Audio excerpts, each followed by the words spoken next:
This is the OTB Television Network, a service of Capital District Off-Track Betting.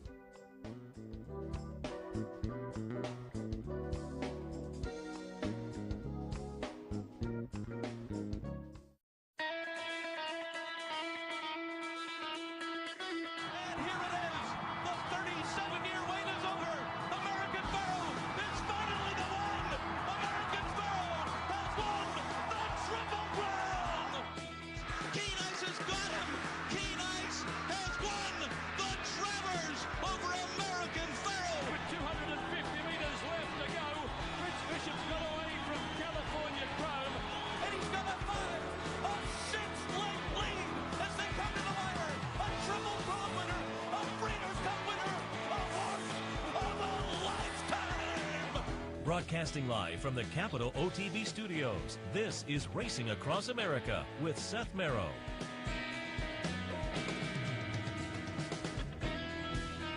Good morning and welcome to Racing Across America on this Saturday morning. Lots of great racing this afternoon at various venues. We'll hit on that. Breeders' Cup implications at some of the venues as well. A little bit later on, Ken McPeek. We taped an interview yesterday. He's got some nice stakes performers this weekend at Keeneland. He's also got a couple of really nice and interesting maidens tomorrow in the fifth race at Keeneland. We'll hit on those horses. He won one of the stakes yesterday. We'll also talk a little bit about that in review of that stakes race also. But the Ken McPeek interview coming up a little bit later on, so stay tuned for that.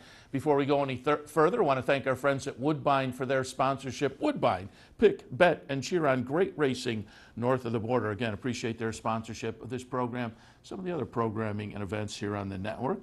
But Keeneland did open yesterday, and as I say, Ken McPeek will talk about some of his runners coming up a little bit later on. But also with Keeneland opening up, I thought, who better to reach out to than our friend Jeremy Plonk? You can find Keeneland selections from Jeremy on the Keeneland website every racing day. Jeremy, good morning.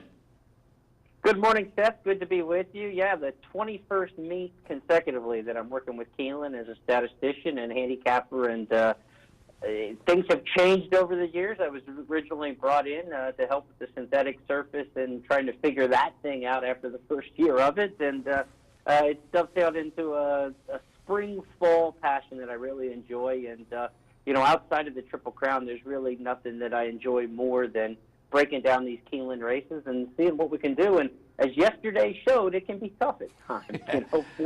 Four big bombs yesterday, a 30-1, a 50-1, a couple in the mid-range that paid about $30.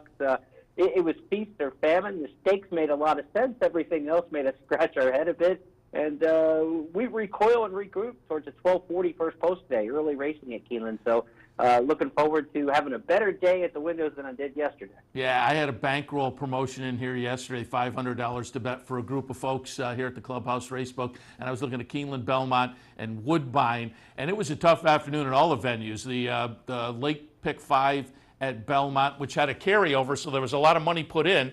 There was still a couple of live horses to have it carry over a second day yesterday at Belmont. That didn't happen, but again, it kind of demonstrates Belmont was a little tough. But as you say, Keeneland as well, and took a little shot in the last race at Keeneland to see if maybe I could juice up what was left of the bankroll, and that crazy horse won the last race. It was a little bit of a head scratcher down there, but we'll get some of your ideas. I mentioned your selections on the website every day, but you also have a podcast during the Keeneland meet, correct?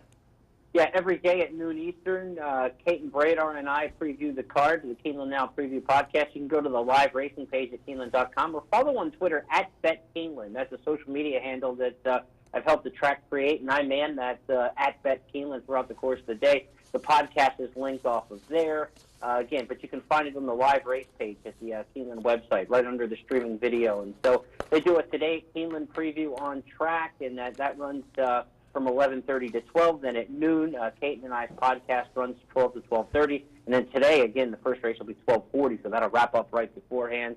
We'll see if we can help people out with that. The stats and trends I do for Keeneland are free every day if you go into the expert handicapper section of the website, and then the picks are in the consensus grid of all the different public handicappers. And I was looking at that consensus grid. There's 5 of us in there: Jesse Olery, Tom Leach, myself, Jim Goodman, Kim Nelson. There's not a lot of agreement on races today. In fact, Fedora was the only horse that 4 of the 5 of us all had on top in a race, and I didn't think she was a standout. So we all kind of defaulted maybe on the same horse in the First Lady, but there is definitely some dissension in the ranks today, and some ways to spread and go. And after 2 pick fives yesterday that paid $11,000 and $28,000, why not stretch your imagination a little bit? Yeah, it is a great opening weekend at Keeneland, no question about it. We'll delve into some of that action in just a moment, as well as doing a little review from yesterday. But first, we haven't talked to you in a while, so I wanted a little update on horseplayernow.com. What's new and upcoming with horseplayernow.com? Talked to your colleague and ours, Brian Nadeau, yesterday. He says you guys are headed down to Maryland Millions Day down at Laurel in a couple of weeks. So talk a little bit about what's upcoming for Horseplayer Now. Well, Night School rolls on, the National Online Fan Education Program. It's the second Tuesday of every month, which means it comes up this Tuesday, so just a couple days away. Fortuitous timing on our part to join you. And Tuesday night, 8:30, we'll have another lesson as we roll on and try to teach fans about the game. A roundtable discussion, Bob Newmeyer, Brian W. Spencer, Kate, and myself, the Dean, Jerry Schottenkirk, guest as well. Fans can take part in that, ask us questions in a live chat, participate, and have a little camaraderie, win some prizes at the end of the year for those who come and watch the live show and listen and register for prizes there. And as you mentioned, we'll be headed to Maryland for the Maryland Million, a clubhouse concert series that's new. They've created a new concert venue in the parking lot on the clubhouse turn at Laurel. I think it's kind of a precipitory move towards maybe getting the Breeders' Cup at Laurel Park in a couple of years and expanding the facility and the upgrades that they've done. If anybody has been to Laurel in the last couple of years or hasn't been to Laurel in the last couple of years, you're going to be pleasantly surprised. They've done phenomenal things with the interior of the building, and now they're actually creating a concert venue on the clubhouse turn. Should be interesting. We're looking forward to that. A big group of 6 handicappers going down there and helping the folks with Express Bet. So it should be a good time, and looking forward to that. You know, the Breeders' Cup Buzz Report will be out in a couple weeks as all of our handicappers put things together at Horseplayer Now towards those racing championships, and you get a full team of 8, 9 handicappers working for you. With 14 races in the Breeders' Cup, it's all hands on deck for sure, and any help you can get is usually a good thing with those races. So I like to rely on some of our different handicappers and specialists in different divisions, different regions where they're specialists, to try to get a grasp on so many horses. You know, I'm a guy who works in the industry. You're in the same boat, but you know, we get the Breeders' Cup Day, Seth, and there are easily 30, 40, 50 horses on the card that we're not very familiar with. Let's just be honest. And so research and work and teamwork at Breeders' Cup time, I don't care if, you know, I'm not telling you to go buy our product. I'm telling you to go find some friends. You know, even if it's just guys sitting there at the OTB in Albany together, share the workload. You know, it's like, hey, why don't you study the horses from this division? I'll study the horses from this division. We'll compare some notes in a couple of days. The great thing is after those pre-entries come out, you've got about, you know, almost 2 full weeks to start studying, and you need it with 14 divisions. Yeah, information is what the game is all about, and as you mentioned, the Keeneland website, great information on Keeneland every racing day, and horseplayernow.com, great general information coming into the Breeders' Cup as well, so highly recommended both of those venues to pick up some information online. And you mentioned your colleague now, Brian Spencer. We used to have him on the show regularly from Fairgrounds. I finally got to meet him face-to-face the other day. We were doing the live broadcast Woodbine Mile Weekend from Woodbine, and Brian was up there as well, so we were on the backstretch Friday morning walking around and ran into Brian, and it was nice to finally be able to say hello face to face. Well, you're better for it. He's a good guy, and it's good for the two of you to get to meet. And, you know, Brian worked with us originally. We were his first job in racing, and then Arlington and Fairgrounds hired him away. And when I had a chance to bring him back a year or so ago to help run the operation with Horseplayer Now, I thought it was a smart move to see if we couldn't get him. And the timing all worked right for us and for him. And the perfect combination of talents, and he's a really sharp guy, and he's doing some really good things with the website. And you know, this year is kind of a get your feet wet in the management and how to run the show and things like that. And I think that 2019 will be a really interesting year for Horseplayer Now. In fact, it'll be our 10-year anniversary. We launched in December of 2009, so next year will be a whole 10-year anniversary season for Horseplayer Now, and we're going to have a lot of big stuff planned for that throughout the course of the year, and Brian will be spearheading a lot of it. Nice. Congratulations. All right, let's get to the opening weekend of the fall meet at Keeneland and go back to yesterday and take a look at a couple of the stakes that kicked off this season. 2 nice stakes yesterday. We're going to take a look at the stretch run from the Phoenix first. Number 1 will be Promises Fulfilled. Number 2, Whitmore. And watch coming up the rail, number 4, Limousine Liberal, who kind of gets shut off, has to come outside, and then gets shut off again. And Jeremy Jeremy, I'll ask you. I'm not going to take anything away from Promises Fulfilled. Dale has a great 3-year-old here who stepped in against Older and got it done and wouldn't let Whitmore go by.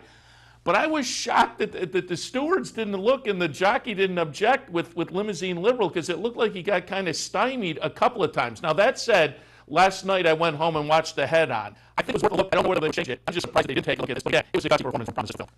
It was, you know, but one of the things in second, you've got an excuse for Limousine Liberal in third, and you had no excuse for Promises Fulfilled. And of course, the horse was very gutsy and game in winning this race, but 4 rivals, not much challenge, no other speed horses in the race. 22-2 for Promises Fulfilled, going just 6 furlongs. This was about as gift wrapped as you could possibly set one up on paper. Now, the final 1/8 of a mile was a gift wrap. Those horses were running. They were really trying and coming home strongly. Dale Romans, after the race, kind of hinted that the dirt mile may be in the mix for this horse and not the sprint. And I think just the suggestion of that tells you that's kind of what they're thinking. Consider this. I mean, he got away easy the first quarter, only had 4 rivals in the race. He probably should have kicked clear and won that race by daylight. The fact that he was in a dogfight with Whitmore and Limousine Liberal, who are very good sprinters, but are probably 8 to 10 to 1 type shots in the Breeders' Cup Sprint, tells me that if he took heat from 2 or 3 Californians and 14 horses in a Breeders' Cup Sprint like we're used to seeing a bigger field, that Promises Fulfilled might go backwards in the Breeders' Cup Sprint. However, going to the Breeders' Cup Dirt Mile, the opening half mile of the Dirt Mile is usually fairly comfortable. A 1-turn race at Churchill Downs in the 1-turn mile, I think that makes a lot of sense. And I think you're going to see Promises Fulfilled as a serious contender as a 3-year-old in the Dirt Mile and not the Sprint. The other 2 horses, Limousine Liberal, Whitmore, no doubt about it, they go to the Breeders' Cup Sprint, and those horses are just honest, hard-trying. You know, they just hardly ever fail to fire. And, you know, they would be contenders in a Breeders' Cup Sprint, but they're going to need somebody not to be super brilliant on their best day, because we just kind of see that in the Breeders' Cup Sprint so often, where a horse from California is just a little bit more brilliant than the Eastern sprinters. That will be the question as we get to Churchill in a couple weeks. Although I'm going to be very interested to see Imperial Hint after his last 2 races, which I think were against outclassed foes. But, boy, last week at Belmont, it seemed like Javier Castellano had his foot on the brake for about the last furlong with Imperial Hint. So it's going to be fun to see what he does with a tougher crowd. He is every bit the equal in brilliance of the California horses. That horse is fast. All right, let's move on to the Alcibiades yesterday.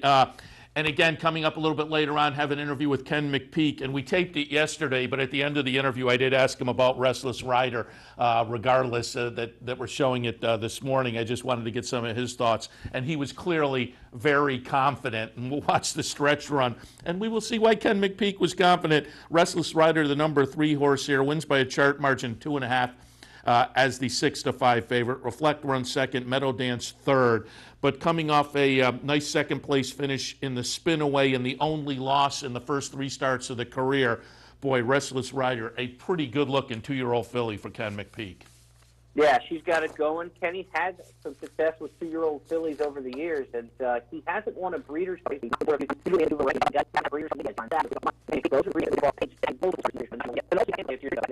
the right way. Now, the question here is the come-home time. They went fast early. 46-2 was very fast for the opening half mile. The only horse in this race, Chocolate Kiss, is the 4th-place finisher, the only horse in the race to go under 26 seconds the final quarter mile, according to Track It. So if you can believe the data there, they didn't come home all that fast. The Californians had the same thing happen, you know, with Bellafina's big race in the Chandelier. They came home very slow in that race as well. So kind of what we've seen with these 2-year-old fillies is fast early, soft late. In the juvenile fillies, can we find a horse who can really punch late? That's what it's going to be, or it will be a speed of the speed situation where you just get the fastest one and nobody's running at the end. But this 2-year-old filly crop looks to be lacking a little bit on the back end of the races. Certainly the horses that are forwardly placed, Punch and Fire, have run well to this point, but maybe there's a closer lurking in the weeds for the juvenile fillies. Let's cross our fingers and try to find one. But I did like what I saw here from, you know, the professionalism, stalking the pace and going on to victory and handily winning this race. by Restless Rider. She looks like a pretty good one.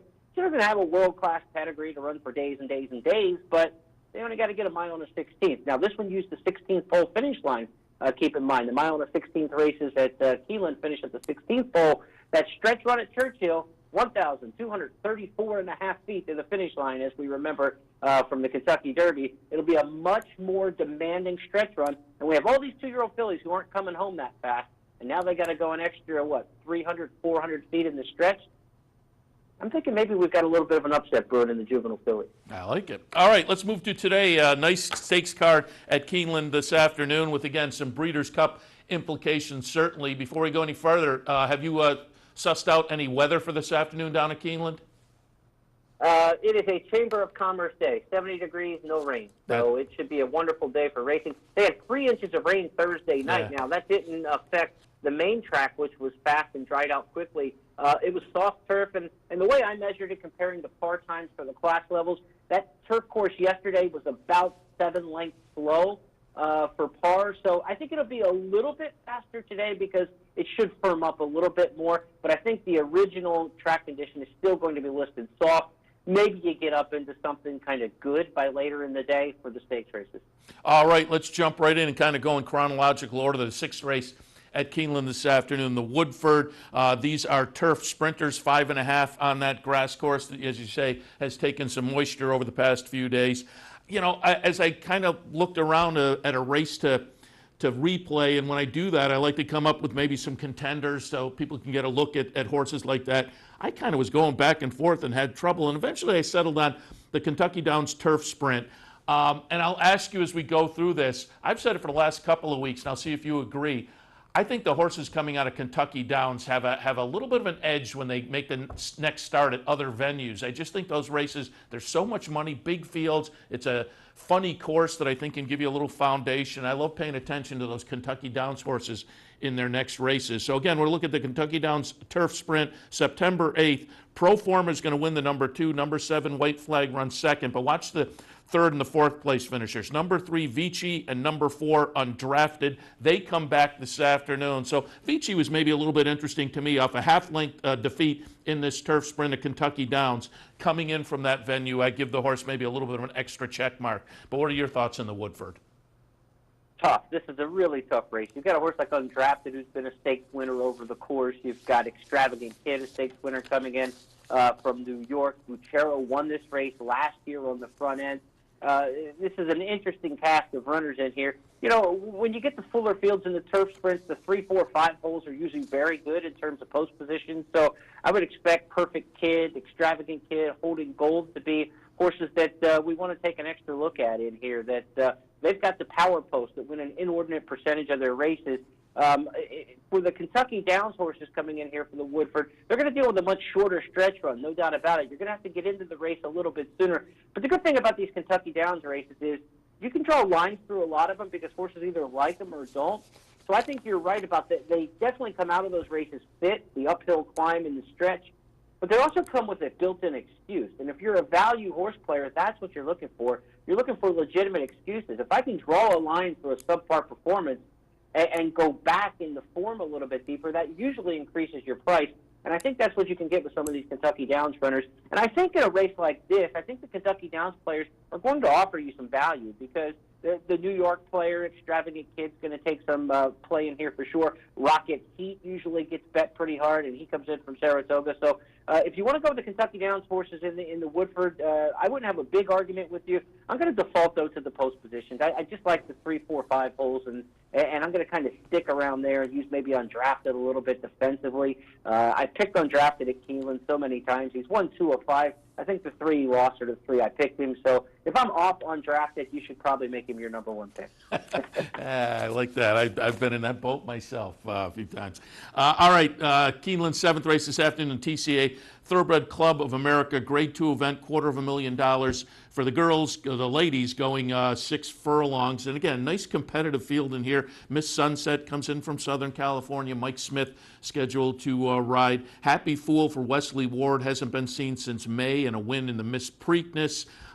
Vertical Oak comes in off a win most recently in a stake over at Churchill. Challen, I think, is an interesting runner for Arnaud Delacour off a win at Monmouth. But I pulled up a replay. Now, it's only a 4-horse field, but the West Virginia Secretary of State over at Mountaineer on August 4th, Golden Mischief, the number 5 horse, is going to win pretty easily, 2-5. Again, 2-5 indicates the horse had an edge on this group. And I'm not sure this is the right race because there was only supposed to be 4 horses in the replay we were watching. I don't think it was the right replay. But take my word for it, Golden Mischief, a winner in that Mountaineer race. Again, that was early August, though, so a little bit of an extended layoff, perhaps, but it is Brad Cox and certainly making noise on the scene this year with Monomoy Girl. I just thought at 7-2 and a horse that I think could stay there, maybe kick up a tick. Golden Mischief, a little bit interesting to me, but what did you think in the TCA? Well, if you look at it here, I feel a bit like coming to Keeneland. Yesterday we had horses from Remington and Prairie Meadows and Ellis Park and some places that, aren't exactly Saratoga, just leading into victories at Keeneland. These horses can win coming from these different circuits, especially West Virginia Derby days, an all-stakes card. And that was a decent lineup that Golden Mischief beat. You would never get me arguing against a Brad Cox trainee on one of these big days. Florent Giroux rides. Really good sprint rider over the dirt at Keeneland. So Golden Mischief makes a lot of sense. But I got to tell you, Steph, I will be stunned if Miss Sunset loses. It's the most confident I am in any pick this weekend at Keeneland. I've handicapped the Sunday card already for tomorrow. I just think the most likely winner of the weekend of any race I've seen is Miss Sunset. She was really good winning the Raven Run here last fall. Her race in the Madison this spring was the best filly and mare sprint race I have seen in years. That includes Breeders' Cup filly and mare sprint. Go back and look at who was in that Madison Stakes back in April. Call up the chart of that sucker. I mean, that race was better than a Breeders' Cup filly and mare sprint. She got beat a nose in there by Finley's Lucky Charm. Such a deep race. This race has some good horses in it, but it's not nearly as deep as that Madison. I'll be shocked. I don't think there's a ton of speed in here either. I mean, Happy Like a Fool maybe shows some speed, but I don't see anybody who just can blister and go with that California speed in here. I think Miss Sunset's going to be down the road. I think she wires them under Mike Smith, and that will be my single in the multi-race wagers today. All right, let's move on to the First Lady. Grade 1 event for the ladies going a mile on the turf. I pulled up another one here that, you mentioned Quidera earlier. No arguments there. Comes out of the Ballston Spa, went up at Saratoga for Chad Brown. Obviously, Chad Brown and Peter Brandt. I said on the handicapping show this morning, they just had a great Saratoga meet. Peter Brandt is back as an owner. They're continuing now down in New York at Belmont as well. So this one comes in certainly with credentials and whatnot. But I pulled up the ladies' turf from Kentucky Downs. Again, went over to Kentucky Downs. Insta Irma is going to be the winner at 6-1. The number 9 horse, Valadorna, runs second. They're both back this afternoon. And again, at a 20-1 morning line, coming out of the win in the stake at Kentucky Downs, Insta Irma is interesting to me in this race. Your thoughts in the First Lady? A lot of good options here. This is one of those where I think you've got 3 Chad Browns. You've got, the European coming in here, Crown Walk, who looks awfully good. Insta Irma makes sense. Valadorna makes some sense. Donna Brujas, never really a horse that you can throw out with any confidence. This is a good deep race, and that's what I was saying earlier with our handicappers consensus grid picks at Keeneland.com. The fact that 4 of the 5 of us all came up with Fedora in here almost feels like a default. Like we're like, okay, there's not a lot of pace in here, and this is probably the most forward of the Chad Brown trainees, so let's just take that one. While we're all on the same horse practically, I look at this as a race where you want to go much deeper, right? I think you got to go at least 3 to 4 deep in this race to have any sort of confidence getting through those big multi-race wagers. $350,000 guaranteed pick 4, $250,000 guaranteed all stakes pick 5. So I'm going deep in here. I'd use a couple of the Chads. I would use Crown Walk, and then I'd look at some of the horses like you're talking about, Insta Irma, and I know Brian likes Valadorna. I heard him earlier on your show. So a good race to get some spread coverage. All right, and let's move on to the Breeders' Futurity. It's always a fun time of year. Champaign in New York, Breeders' Futurity in Kentucky, which again, both races likely to have Breeders' Cup implications, both with nice competitive fields. The Breeders' Futurity this afternoon at Keeneland, a nice field of 14 scheduled in here. And again, competitive and fun. Going to talk with Kenny McPeak a little bit later about Signal Man, who broke the maiden last time out at Saratoga. Sambaye for Todd Pletcher, the winner of the Sanford up at Saratoga this year. But again, I went a little off the radar with my replay. I went back to the maiden special on September 2nd at Ellis Park, and Mr. Ankeny, if I'm pronouncing that right, wins for Dale Romans in a much improved effort. And it looks like maybe a little bit of a light bulb moment, perhaps, for the Dale Romans trainee. And I think Ellis Park, I think the past couple of seasons at least, the 2-year-old races have been very good, and in particular, Dale's done very well with his 2-year-olds over there. So as you see, he gets a gutsy neck victory, and they're well clear of the third place horse. But at 12-1 on the morning line, I thought Mr. Ankeny was a little bit interesting. But again, you can make cases for half a dozen in here very easily. Your thoughts on the Breeders' Futurity? Well, a bit of news since we've been on the air, Steph. The scratches have come out. Mind Control has scratched. The hopeful winner is out. Field of 13 right now. The one early scratch announced, Mind Control, the 13 horse, has scratched from the Breeders' Futurity. So that makes a big change to the field without question. Maybe because of the post position. Maybe there's something physical amiss. I haven't seen any of the news on that, but I'm sure we can find that out, over the next several minutes to find out why the scratch went down. But look, starting with Dale Romans, handicapping this race is a smart thing. He's won 3 of the last 7. He's won a couple of them on the dirt. In the Breeders' Futurity, this is a race that he aims for at Keeneland. He likes to get there with horses who have a little bit of foundation under them, and he gets that at Ellis Park with Mr. Ankeny. I think that Moonster is a horse that started at Ellis and really looked nice in his second start at Churchill Downs, a very handy winner of that one-turn mile. I think Dale's got a shot in here. He's got 3 entered. I think he's got a shot to play with several of them. I thought Moonster was going to be let go at a price because Robbie Alvarado jumped off. You get Tyler Gaffalione listed, so no shame in that rider change. But I thought Moonster was one that the angle for me is the one-turn mile at Churchill, stretching out to a mile and the 16th at Keeneland. Historically, I don't care what class level you're at, that's usually a good move this time of year. The one-turn mile at Churchill means that, if you're successful in those kind of races, you've got some tactical speed about you. That's big in these mile and the 16th races at Keeneland that have a short run to the first turn and then employ that short stretch run at the 16th pole. So you don't need a ton of stamina. You need to be forwardly placed, and you need to have a little brilliance about you for the mile and the 16th races at Keeneland historically. That's why I thought maybe Moonster is the upset play for Dale Romans in here. This is a tough one, though. I mean, there are different ways you can twist and turn, and I've said it a couple times. I mean, outside of Miss Sunset in the TCA, I'm kind of waffly on these stakes races today. These are tough spots. I like Moonster. Another one I think to give a little bit of shot to is the other Romans, Everfast. This is a horse whose first race at Ellis was a really good one. Then went to 2 turns last time at Churchill. Now comes back, gets the second try at 2 turns. And again, this is Dale Romans with another shot. And he's not just sticking him in here. His horses in this race have run very well. Jack Gilligan rides Everfast. This means you're probably going to get twice or 3 times the price as some of the other Romans entries in this race. But that's one, I think, at a big price for the exotics. Don't be surprised if Everfast comes running. There's always speed in these races. You don't know who can finish and who can close. Everfast got a 95 brisk late pace figure going 7 furlongs at Ellis in the debut. That translates pretty well. And as we saw yesterday, nobody really wants to be coming late in these races like the Alcibiades yesterday came home so slow. If Everfast comes home with any kind of lick at all under Jack Gilligan, this horse could be 50-1 and run 3rd or 4th and really be a nice one for your supers. I agree that this stakes card at Keeneland today is very competitive, and it continues as we wrap up the stakes action. Race number 10, just about 5:45 this evening in the Shadwell Turf Mile. Grade 1 event, $1 million up for grabs, a mile on the turf. Scheduled field of 14 with a couple of AEs in here, and a lot of familiar names, particularly to folks in New York, Divisadero, Analyze It, Voodoo Song for Linda Rice, Mr. Misunderstood.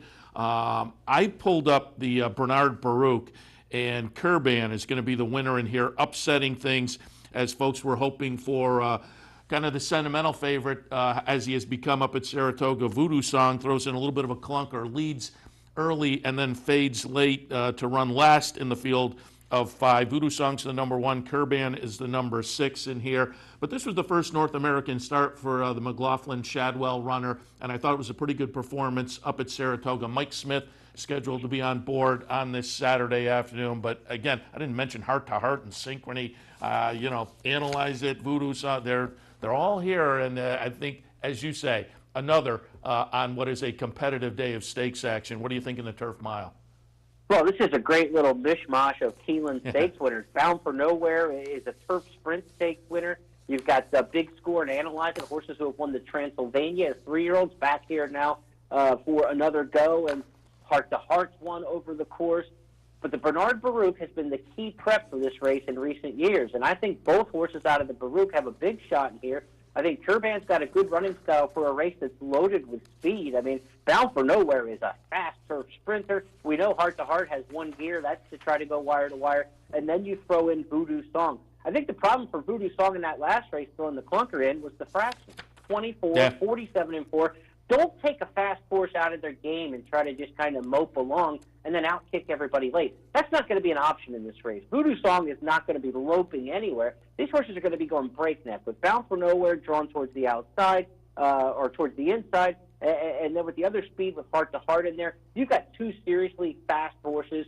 That means Voodoo Song's going to run seriously fast, and I like his fast better than the other horses' fast. So I think of the front runners, Voodoo Song's the one who hangs around. I think Kurban's got a shot from coming off the pace. I'm going to take both horses out of this race, which has been the key prep, but there are so many good ways to go in here. Next Share is one we haven't even mentioned, who comes off a good race at Kentucky Downs. This is a good bunch, a really good bunch, but I'm going to lean on the prep that's been most productive, the Bernard Baruch. Very good. So that wraps up the stakes action for today. Just before I let you go, you mentioned you looked at the card tomorrow already. I don't want to put you on the spot, but I talked to Kenny McPeek in the next segment, the interview we did yesterday. There's a nice maiden special tomorrow, race 5. He's got Harvey Wallbanger out of a 33-1 second-place finish up at Saratoga behind Complexity, who goes in the Champagne later. But he was pretty high on his first-time starter in that same race, Liberty's Pursuit. Either of those jump out at you tomorrow? That's a good race. I ended up with +1 parfait in there coming out of a race at Churchill. Night Ops comes out of the same race. It was a really good event going that. As I said, the one-turn mile at Churchill, stretching out to a mile and 16th, I played that angle in that 5th tomorrow. So Harvey Wallbanger comes out of a really good race, though. I mean, Complexity. This is the kind of Keeneland race that produces the good horses for next year. That mile and 16th race tomorrow in the 5th, that's one for your future countdown to the crown type forecast. Yeah, absolutely. It's a nice race. Tomorrow's 5th race at Keeneland. Jeremy, we'll let you go, but as always, a lot of fun, the conversation. I know you have a lot of work still to do this afternoon, concentrating on Keeneland and whatnot, so we appreciate your taking the time this morning. And again, I'll tell people to swing by the Keeneland website, click on the Expert Picks link, and they can find your selections every day. Also, check out the podcast. And as you say, Night School kicking off on Tuesday night. Jeremy, again, appreciate the visit. And I'd be remiss if I didn't say go Sooners, crush Texas. I like it. Very good. Jeremy Plank, horseplayernow.com. All right, we'll take a break. When we come back, we will get into that Ken McPeek interview. Stay tuned.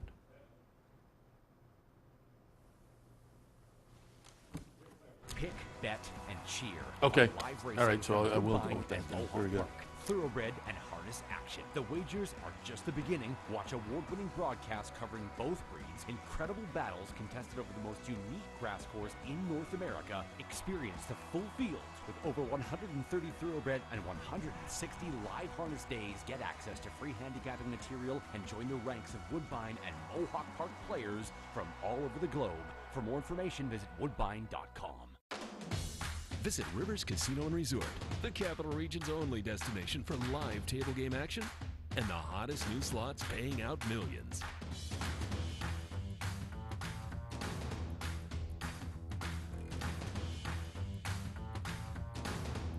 And they're off. Horse betting is now at Rivers Casino and Resort with Capital off-track betting terminals and live tellers located just off the gaming floor at Van Slyck's. Get in on all the action at Rivers Casino and Resort. Looking for a fantastic meal? Stop by Malcolm's, a unique farm-to-table restaurant experience.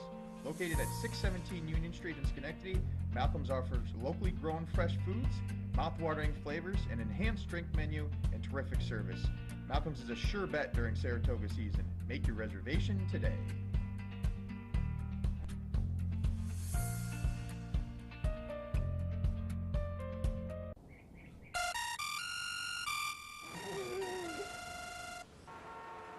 come on. I want sales reports on my desk by Monday. Whoops. My bad. Love racing? RTN brings you every live simulcast on your home television, plus live video streaming and race replays on your PC and mobile devices. To order, visit rtn.tv. RTN, a breed apart.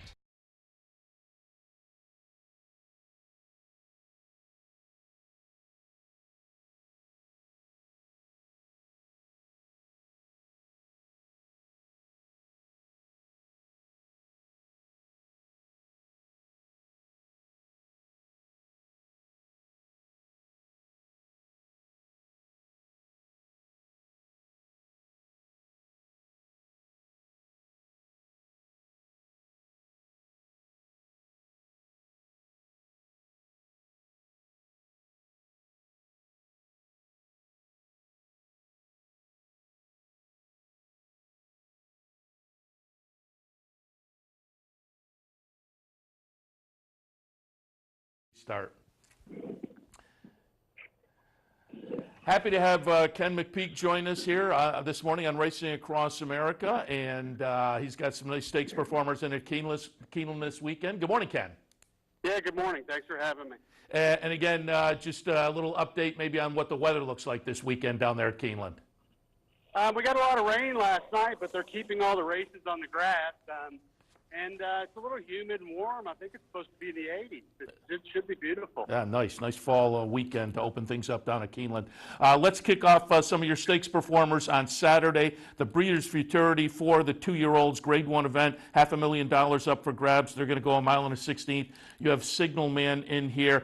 Nice debut earlier this year at Churchill, ran second. We are going to watch the Maiden Breaker up at Saratoga towards the end of the meet, September 1st. Signal Man's going to be the number 1 horse in here. Gutsy performance, wins by a chart margin of a nose. How did he come out of that Maiden Breaker up at Saratoga, and how's he going into the race on Saturday? Well, it was a great first start for the later in the season for him. You know, he had some shins. He had bucked the shins in the first start, but he is a big, strong horse. He's modestly bred. He wasn't a very expensive horse at auction, but when you look at him, and for those that get a chance tomorrow to watch the races, take a good look at this horse because he is a physical presence. I mean, you could say he's a 4-year-old and nobody would argue with you.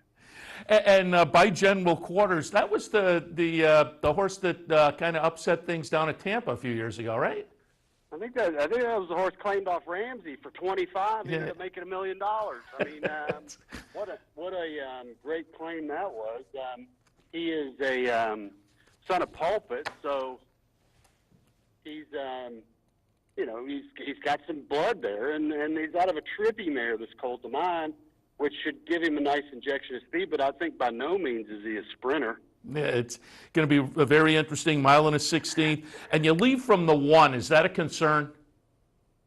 I can't control it. I've got a really great rider working for me right now, Brian Hernandez, and, I completely trust Brian's judgment there.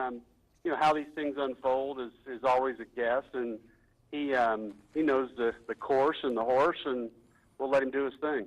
So again, the debut 6 furlongs, the Maiden Breaker up at Saratoga 7 furlongs, but you're expecting improvement with 2 turns. Oh yeah, the added distance would be a big help for him. I mean, it ought to move him up several lengths, that alone.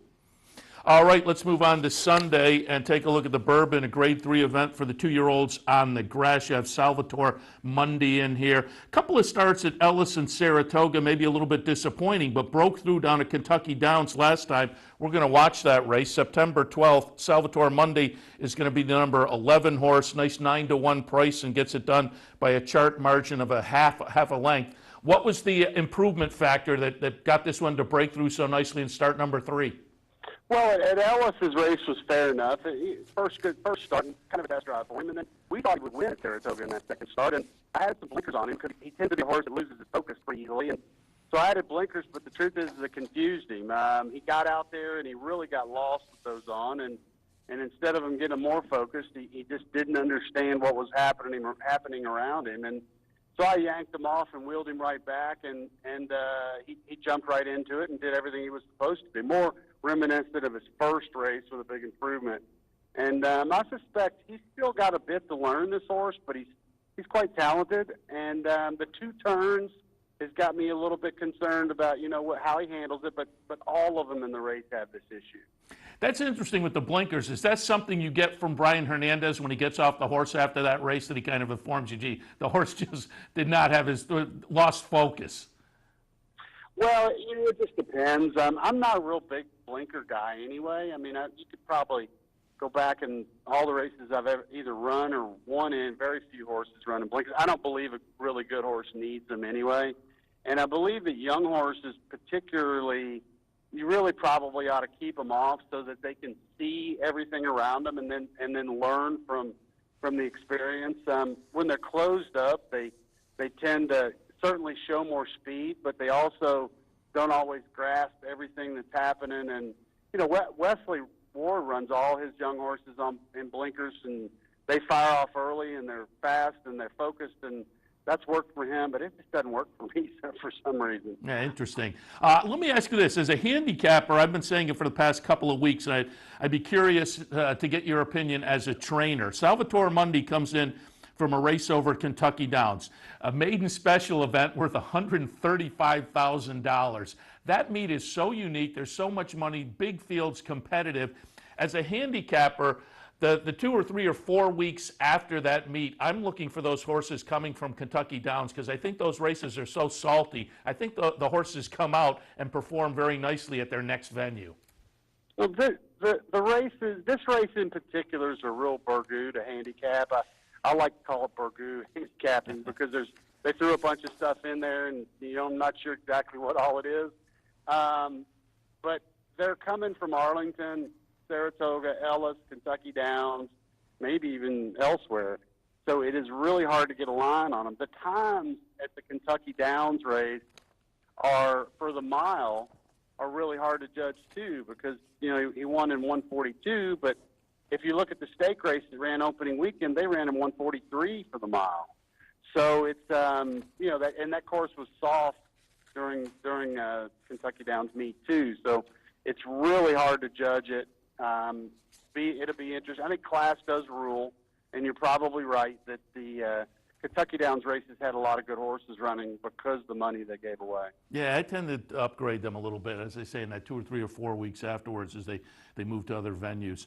All right, let's move on to the Spinster Grade 1 event, and those of us up here at Saratoga are going to be very interested to see your horse in this race, Eskimo Kisses, who is so impressive in the Alabama. We're going to take a look at the stretch run while we talk. Eskimo Kisses is going to be the number 2 horse, a very nice win in here. Midnight Bishu runs 3rd in the race. Ken, talk a little bit about, and first, congratulations on that win in the Alabama. But it sounded, listening to you before the race, you had a certain amount of confidence coming into the Alabama. What were your impressions? What was the takeaway on Eskimo Kisses coming out of that race? Well, we plotted for that race for a long time, and we were really confident going in. I really used the coaching club as a prep race for the Alabama because I had given her time off, and we got a run in and a fitness run in the coaching club, which is kind of unusual to race in a race of that caliber or level and use it as prep, but it worked. And now what we're trying to do is to set her up for the Breeders' Cup Distaff, and the Spinster going into the Distaff, the timing's good. I do wish I had more distance. I mean, I was just salivating over 10 furlongs at Saratoga, a deeper, slower racetrack that it plays, and a big, powerful filly like she is. I'm a little concerned about the shortening back to 9 today, 9 furlongs, and then this track plays a little quicker. So, how it unfolds, the pace of the race is usually a big deal with her. You need a bit of a setup, but we're going to focus in on having her ridden the same style as she was ridden at Saratoga, and hopefully they back up to her enough for her to get there. Yeah, and I see you stick with Jose Ortiz, who was on board for that Alabama win. Yeah, he was riding it late also, and I think the expectation she was going to go to the Beldame, and of course she's on the shelf, and I'm not sure the reasoning, but anyway, it's a maybe this as a 3-year-old filly, this thing's going to be good for her. I won this race with Take Charge Lady is a 3-year-old filly, and so we know it can be done. And let me ask you that, as a trainer, is that a concern? Because you look down the PPs, this is her first race against older fillies and mares, but it's kind of late in the season, so where do you put that in how you factor the race? Well, for those that, I mean, I always use the analogy that 2-year-old racing is kind of like high school championships. 3-year-olds is more like the NCAA, and 4-year-olds and up is the NBA title. So it's a, it's a step up, and there's some really solid older fillies and mares, and you're trying to figure out whether your 3-year-old fits with the olders, and I think there's a notion that this filly will fit with older horses, but, you really don't know till you line them up. All right, I also wanted to ask about a couple others looking forward on Sunday or Saturday also. No, Sunday, excuse me. There's a maiden special, race 5 on Sunday, and you have a couple in there, and I wanted to get a little thought on those two, and we'll start with Harvey Wallbanger, because up at Saratoga, I think it was when we had Mike Welch on the show as the DRF clocker, he kind of talked a little bit about Harvey Wallbanger. It was one of the clockers, so there was a little clocker buzz. Still got away at 33-1 towards the end of the meet. We're going to watch the stretch run of that maiden special. Complexity from Chad Brown, the number 2, will win, but Harvey Wallbanger, again, 33-1, the number 4 horse, a good second. What was your takeaway from the career debut? What do you expect on Sunday from Harvey Wallbanger?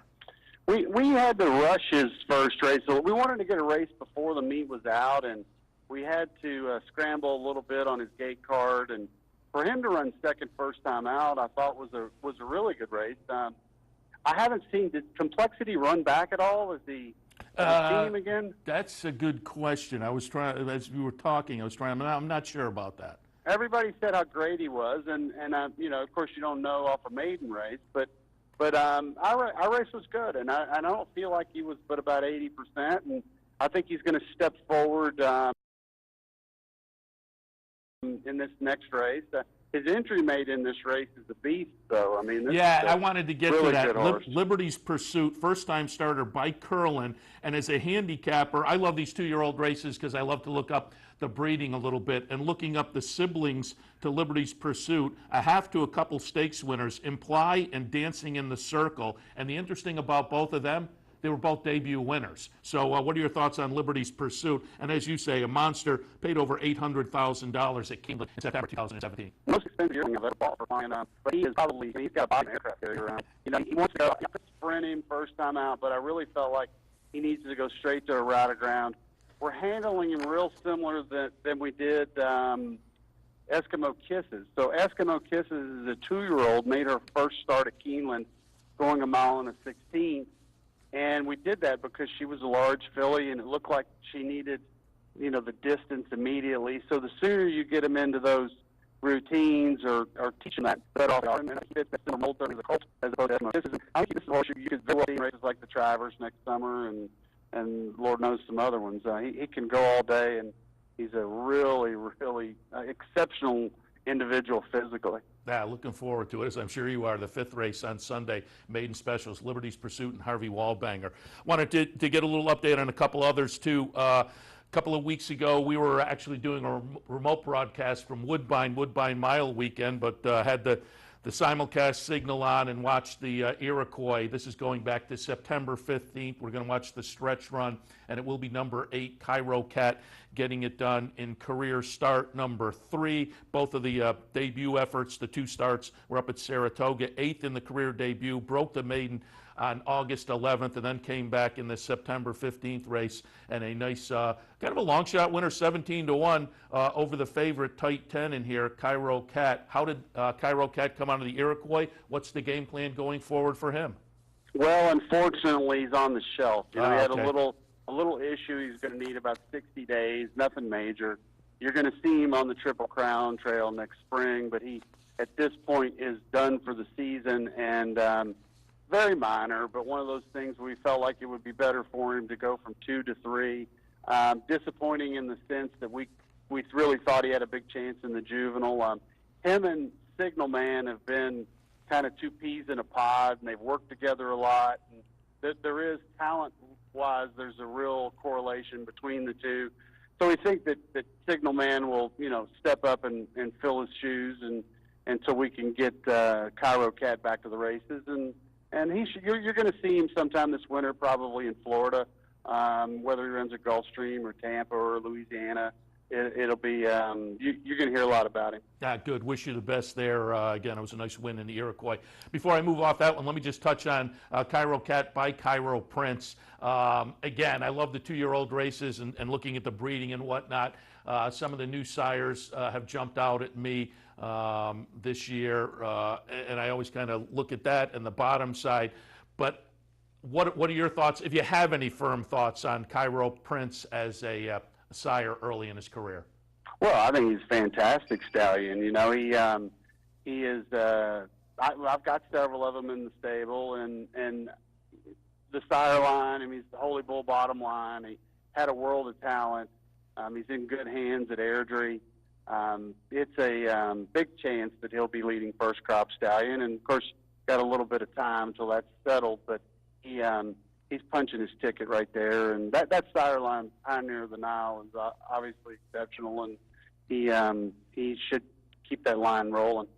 And I also wanted to hit on Princess Carolina, because again, it was another one that broke the maiden up at Saratoga. And just wanted an update there. Started at Saratoga middle of August in an off-the-turf event and ran 5th.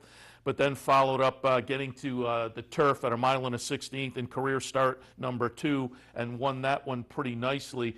I looked up and Princess Carolina had a workout yesterday. What's the game plan going forward with her? Well, their first race was a throwout. You know, she had trained exceptionally well. We ran her and she coughed up a bunch of mucus post-race, which kind of surprised us. And then we backed off. We got that cleaned up, and then she came back and ran a bang up race at Saratoga. But this race here, I think you're going to see her step up even stronger. I mean, she's a big beast to be around, and I'm going to tell you she's training significantly better into this race than she did into the races in the summer. Very good. And again, nice maiden breaker up there at Saratoga. And finally, we're recording on Friday morning, so this won't play until after the Alcibiades has been run. But I'll be on TV this afternoon, so I can alert people to your thoughts. Just give us what you're thinking about Restless Rider coming out of the nice second-place finish in the spin-away last time. She'd won the debutante in her second career start, good second in the spin-away, and Restless Rider this afternoon, Friday afternoon, Alcibiades. Your thoughts there? Well, this filly is crazy talented. You know, when we set her down in the morning, she works 59 and change about every time, and she does it just like breaking sticks, very easy. I'm real excited about her. We put a 3-race series together, which was Spinaway, Alcibiades, and then Breeders' Cup, and you know, the old saying, "What the best laid plans." We're hoping that she can overcome this 14-horse field and get it done and punch her ticket to the next round. She's a good one, though. I mean, I've won this race 3 times and then 7 seconds, and I've probably never been as confident with any of them than I have been with her.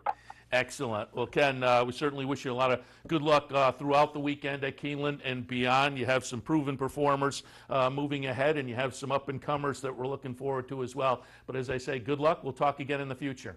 All right. Thank you. All right. Thanks a lot. Appreciate it, Ken. All right. You're welcome. Good luck. Saving all the ground.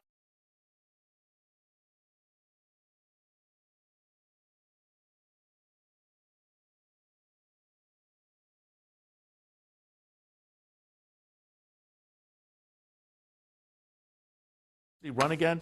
As I said, I'm probably 3 days into handicapping, and I thought, had the horse run, not run, but of course Complexity in today's Champagne. So we'll watch Complexity to maybe get even more of a line through Harvey Wallbanger in that career debut. But he and Liberty's Pursuit are in that interesting maiden special weight tomorrow, race 5 at Keeneland. So thanks again to Ken McPeak for taking the time. We'll take a quick break. When we come back, there were some stakes races last Sunday that obviously, because we were on in the morning Sunday, we haven't had a chance to review yet. I wanted to touch on some of those and just give a quick preview to tomorrow and the ARC. So we'll take a break, come back, and wrap things up in a few minutes. Stay tuned.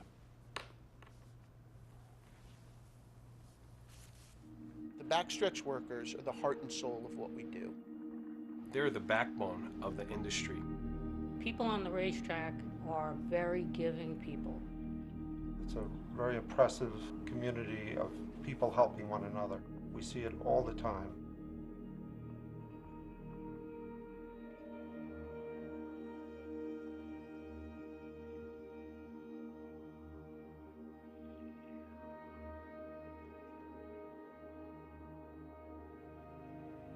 Any help we need it. It's right there in their hands. It makes so much easier in the family to have somebody like Nathan to help them.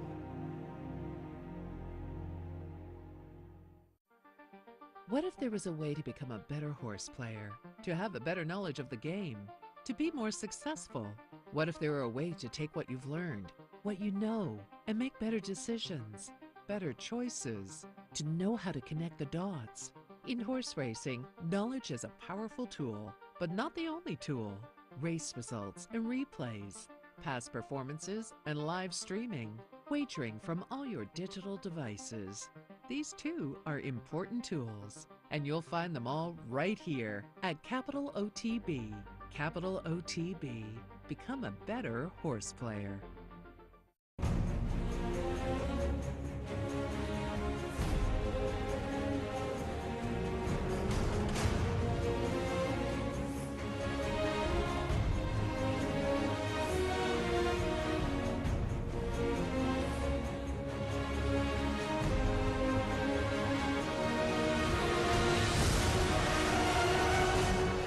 Sign up today for Capital OTB's handicapping series and plan your trip to Las Vegas.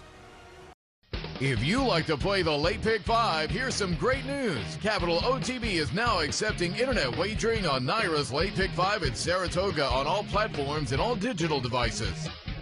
Simply log on to CapitalOTB.com, look for the icon, and there you go. If you're playing on one of your digital devices, just open your Capital OTB Bet icon, click on the menu button, and scroll down to find the Late Pick 5. Late Pick 5 wagering, now at Capital OTB.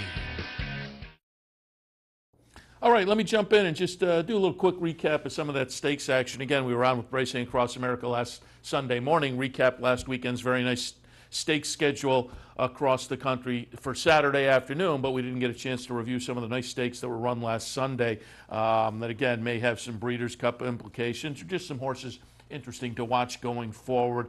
We'll kick things off going back to the Miss Grillo at Belmont last Sunday afternoon, Grade 2 event, couple $100,000, mile and a 16th on the grass. All eyes on Newspaper of Record, who at even money, I think got away with maybe a little bit of a price off that Saratoga debut that was phenomenal and followed it up with, this is just amazing. I mean, she pulls away with ease from this bunch. And it was a nice little field of 9 in here. Chart margin of 6.5 for Chad Brown and Klarovich. Newspaper of Record, now 2 for 2 in the career. Impressive debut up at Saratoga, and now steps into Stakes Company and wins impressively in the Miss Grillo. So again, wanted to show that, just as I say, a horse going forward to keep an eye on from Chad and Klarovich. This one's more, you know, the horse that wins is certainly worth paying attention to, but the horse who doesn't hit the board maybe more of a head scratcher and worth noting in the Zenyatta last Sunday out at Santa Anita. Valdori, the number 4 horse, will win.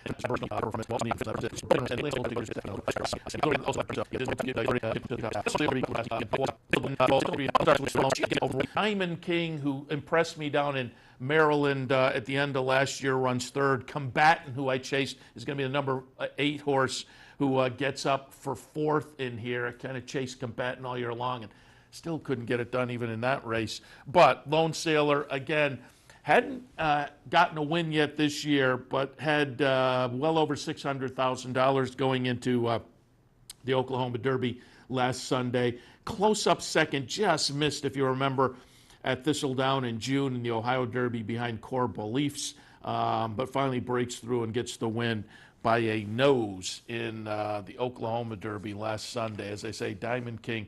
That one, what was it? The Heft was the the Heft was the horse, the race down at Laurel that kind of attracted my attention to Diamond King. That was a decent little third in there. Combatant, though, as I say, disappointed, only getting up for a fourth.